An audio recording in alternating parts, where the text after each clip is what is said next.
It's all good, magic, mysticism, and earth medicine. Check us out by visiting www.magicandmedicine.blogspot.com. I'm your host, Dr. Candace Nadine Green. Hello, everyone, and welcome to another episode of It's All Good, Magic, Mysticism, and Earth Medicine. I had expected to have an episode out sooner, but this pandemic has gotten me down, has caused me to I've second-guessed myself. I've been trying to get into a new routine of taking care of everyone and my kids and their distance learning school, and also allowing my husband his space to work as well uninterrupted. He taking care of his students and doing all of his meetings and things of that nature. So it's been interesting, but I am thankful for this opportunity to slow down, to not feel that I'm at a breaking point, to reassess the way I connect with nature and care for Mother Earth and be more conscious of the things that I have been doing. Now, before this pandemic became evident, so to speak, and before it showed its head, I was getting signals all along that Earth was sick. I mean, we've known that our Earth Mother was sick. I mean, I was visited by Cronunnos one evening, and then I started to get really sick when I saw him I just started to I felt really sick. And I know that was me being told that our Earth Mother is suffering and she needs people who are going to take care of her and are going to help spread the word and help others do the same thing. Because if not, we're going to just disappear. When our Earth Mother gets sick, we get sick. And it made me think of the lost, advanced civilizations, these advanced civilizations throughout history that were seeming to do so well. They had such technology that was ahead of their time. Things that they knew, and they knew so many things, and then all of a sudden they were no more. The civilization disappeared. And I can only think of that we humans, even back then, became too greedy. Our desires got the better of us. We wanted certain things, and then we forgot. We forgot about taking care of our Earth Mother. We forgot our connection with Earth, and because we were concentrating on building the biggest monuments or temples in dedication to ourselves. And then we were also mistreating our fellow man, woman.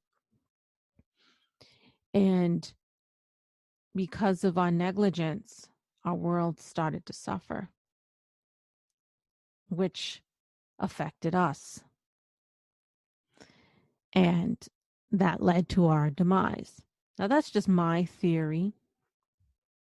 Other people probably have other things to say, but I can't help but think about that. I was having a conversation with my husband about this, and I said, look at all the advanced, because we watch a lot of National Geographic and about lost civilizations and ancient civilizations. And I'm always left with the question, what happened to them? Why didn't they go on further? Just like us, we have so much technology, we're so advanced, but we are some selfish, ignorant people. We are so greedy. We have desire to have everything fast. I mean, looking at now with this pandemic, I'm looking at people in Michigan and other states who are actually protesting the stay-at-home orders. I mean, these orders were put into place to protect them, to keep them alive, and they are protesting, saying that it's infringing upon their constitutional rights. I just think that they're protesting. It looks silly when you step back from it because they're protesting their right to get coronavirus. That's what they're doing. Because not following the orders is going to end up with someone getting sick. But what they should do is sign a waiver to waive all of their medical treatment because they did not follow orders, and that's taking away from people who actually are following orders, and or people in nursing homes who have no choice, and the healthcare workers who are risking their lives don't need to be risking their lives with people who are just ignorant and selfish and not following along like everyone else is anyway. I'm serious. We are some backwoods folks. And look at, he who should not be named, who is in the White House there. I mean, he has shown numerous times that he does not care about anyone, doesn't care about the earth. Look at him reversing laws and protections for certain things in our environment, things and allowing pollutants back into our world when they were controlled, and sort of the people were trying to put a damper on them, especially with the Obama administration. He had tried to reduce, some pollutants, and all this guy is thinking about is money and how it's affecting himself. And he's not the only one. There's plenty of others who are like him. That's why our earth is suffering.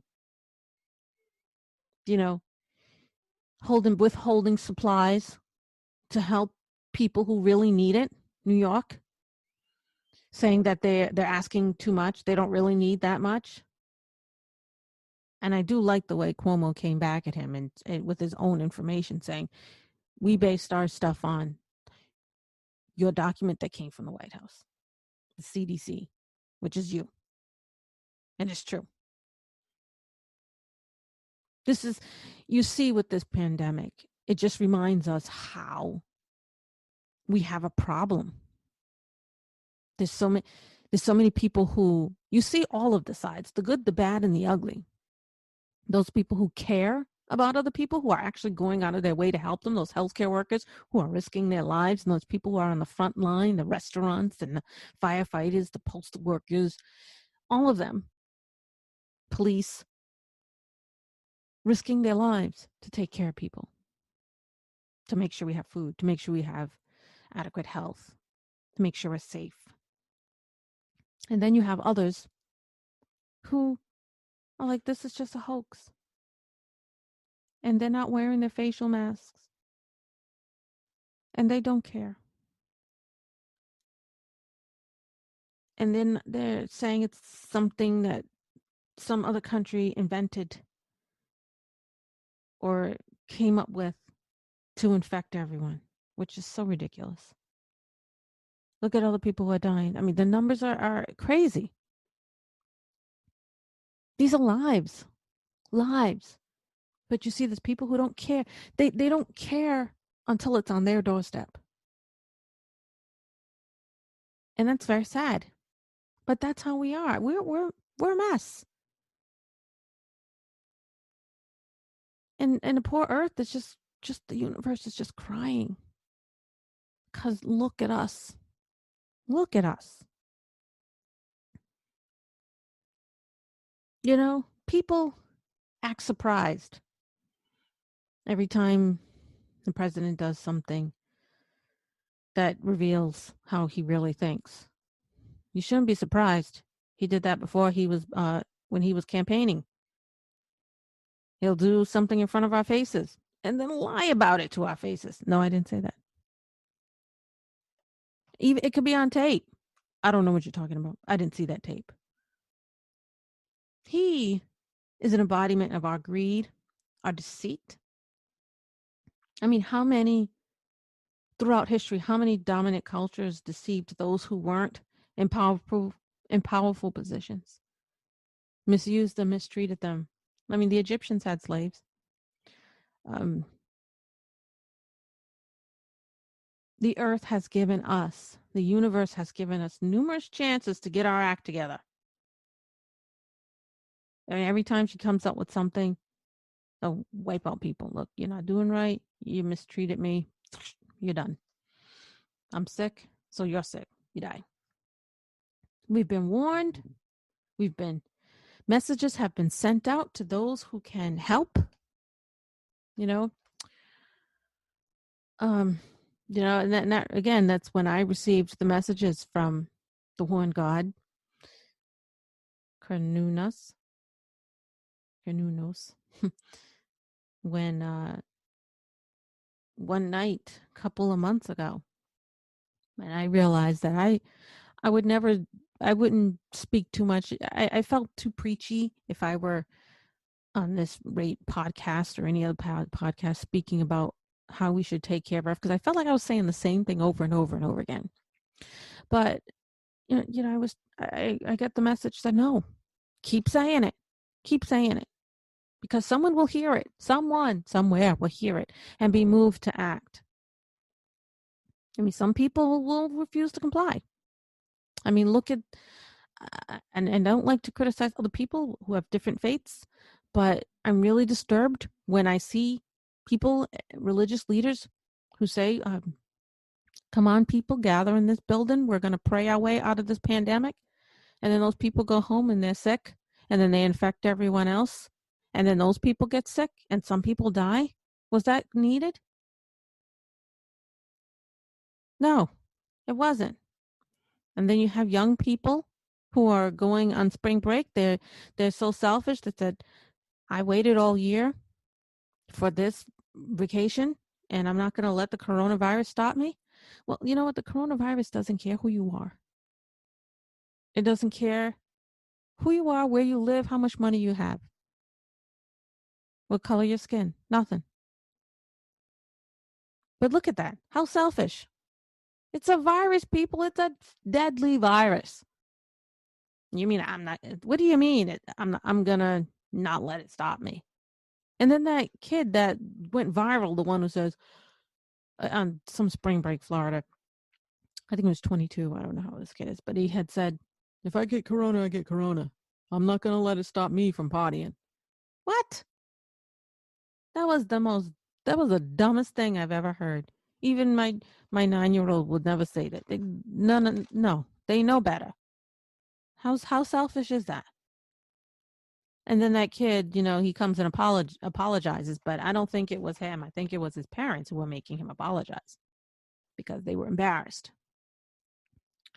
But again, that's how foolish we are. We really need to stay home, people. Why are you getting antsy?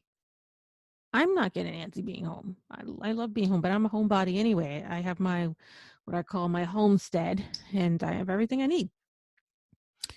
And I have a garden, so I grow my stuff, my food, and a lot of things, and the kids. And we're all here, and I'm happy. I know there's a lot of people who have to go out there in the world and work, and I'm very thankful and grateful to for the sacrifices that they're making, so the rest of us can be okay. But if you don't have to, keep your asses home. Seriously. Don't. You do not have the right to infect me or anyone else because of your stupidity, arrogance, and ignorance. It's not right. All right, so that's my rant, my introductory rant about the pandemic. What I really wanted to talk to you about today is I have a book review, and I'll put the link in the show notes. It's called the Goddess Journaling Workbook. By the way, if you want to send me hate mail or whatever about my opinion on how we are responding to the coronavirus, go ahead. I like getting mail, whether it's hate mail or other mail. But I'm not going to engage in hate with you. Just letting you know. Okay. So back to our book review. It's called the Goddess Journaling Workbook by Beatrix Minerva Linden. I actually have this book. I have it on Kindle. I should have gotten the hard copy, but it's I have it on Kindle because now I have to write everything out, but that's okay. It's good exercise for my hands. It's 365 daily journal.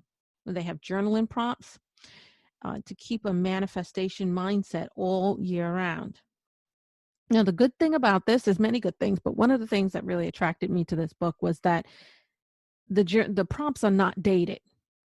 So there's no stress if you miss a day. And I have missed a few days. At first, I was going strong for like 21 days. And then, life happened. I got tired. I got sick, all these things. And there's a couple of days that I missed. So I'm glad that you don't feel, because once you miss a day and there's something dated and you miss a day, you get that mindset like, the heck, whether I missed this day, so I'm not going to continue. And then you stop. So, so that's the good thing about it. And you can start writing anytime. You don't have to pick a day. It's not on April 1st. You have to write blah, blah, blah. And each journal entry only takes about 5 to 10 minutes a day. It depends on how long or short you want to make it. I mean, I've had things that were a couple of sentences or one word answers, but at least I made an effort, and that's okay. It does require some commitment, not too much. You don't have to stress out and think that all your time is going to be spent with this, because then if it seems like too much of a task, then I know for me, I'm not apt to do it. The journal is structured in 6 cycles. Now, each cycle is represented by one Greek goddess, and I'll talk about them in a moment.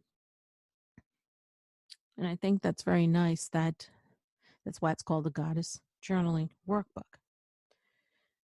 The writing prompts use manifestation principles and the law of attraction, making journaling much more than a comforting habit. It actually assists with clear dream definition and doable ways of accomplishing these dreams. So it's something that it offers things that we can all do. Very simple, so simple. Now, the goddesses that are represented in this book, we have Persephone, who is the queen of the underworld. And I'm still on the Persephone section, getting towards the end of it, but I'm still there. And it's really good. She helps you with introspection as you travel through your very own underworld. And I must say that there were some things that I had to dig up that were there, that this book causes you to think and reflect, to dig in and to get rid of it. Everyone has their own underworlds, their own things that are not favorable for them. I mean, I had to dig through some very challenging obstacles and pasts, but I was glad to dig them up and get rid of them. Now, the second goddess they deal with is Artemis, or Diana. She helps you discover your cycles, to explore your most feminine side, and birth the new you. I am so looking forward to getting to that part. The third goddess, Athena, Minerva, she aids in helping you collect the necessary knowledge to become who you want to be. That's something to look forward to. Fourth goddess represented is the goddess Aphrodite, or Venus.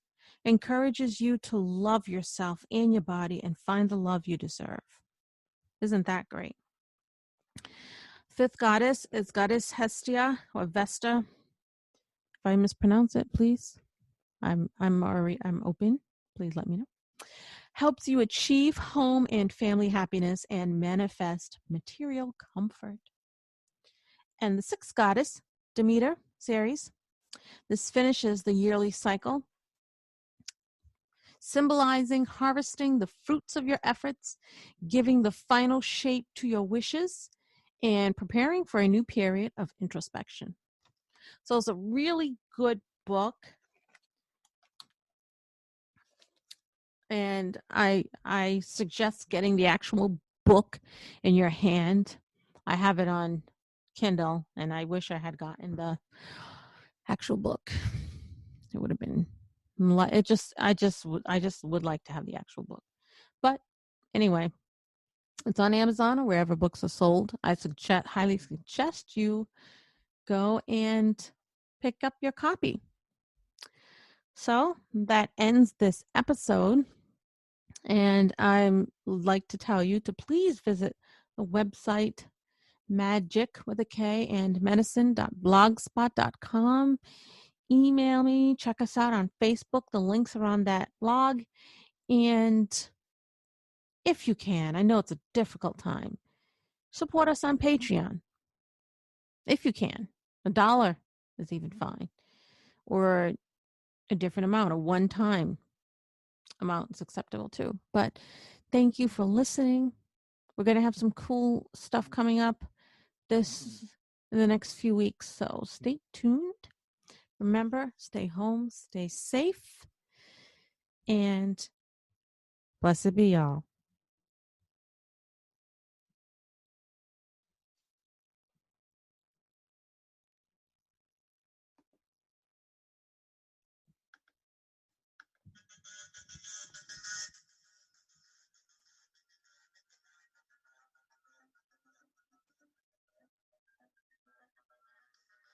Thank you for listening to It's All Good, Magic, Mysticism, and Earth Medicine.